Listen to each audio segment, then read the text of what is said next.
ikatokea una swali lolote kuhusiana na swala, au una kitu chochote haujakifahamu kuhusu swala, au pia unataka tu kuconfirm, basi hii video ipo kwa ajili yako.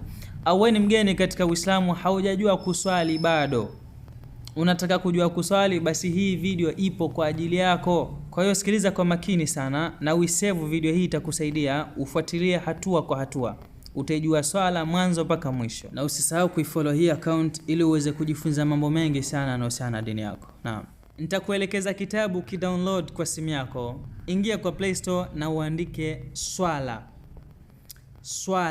Hicho kitabu kidownload.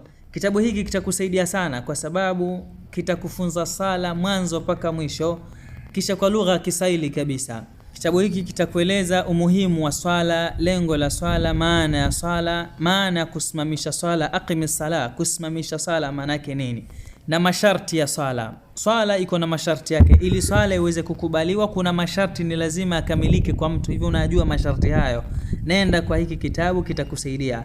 Na kuna nguzo za swala. Nguzo za swala ni yale mambo, lau utasahau moja kati ya haya, basi swala yako imeharibika. Ni ima urudi nyuma kutekeleza ile nguzo uliyoisahau, au swala imeharibika ni urudie tena swala. Si mambo ya kusujudu sijda tusahwi.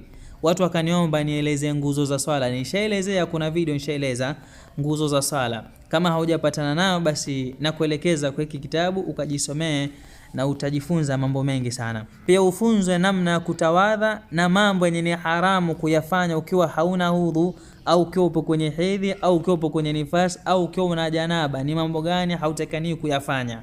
Na pia ufunzwe ni mambo gani yanaharibu udhu na namna ya kutayammam hatua kwa hatua. Utafunzwa pia yanayoharibu swala ni mambo gani, lau utafanya moja kati ya hayo, basi swala yako inakuwa imeharibika. Na pia swala ya mgonjwa yoswali vipi. Kuna maswali nishayapata sana. Mimi mjamzito ni swali vipi, au mimi ninaumwa msiwezi kusujudu, naumwa na magoti, au swala ya mgonjwa na swali vipi. Nenda kwa hiki kitabu, download hichi kitabu kitakusaidia. Na swala ya msafiri, maswali mengi sana yamekuja kuhusu swala ya msafiri swala yake anaunganisha swala gani na swala gani, au ya swali vipi msafiri, na safari ile inatakiwa ni safari ya aina gani, na ataendelea kuswali swala ya msafiri kwa muda gani. Yatakiwa amesafiri miaka 10 je kule, au miaka 3, contract wale watu wa kusafiri nda Saudia au Oman, aje kule ataswali swala ya msafiri kwa muda wote atakokaa kule, au swala ya msafiri itaendelea kwa muda gani. Ama swala za sunna ni sunna gani, ni sunna ya qablia au baadia, au ni sunna ya dhuha, ni sunna ya witri, au ni sunna gani, salatul istikhara, au ni salatul haja, au ni swala ya kuomba tauba, au ni swala ya tarawih, au ni swala ya tahajjud, au ni swala ya khusuf na kusuf, swala ya kuomba mvua pia.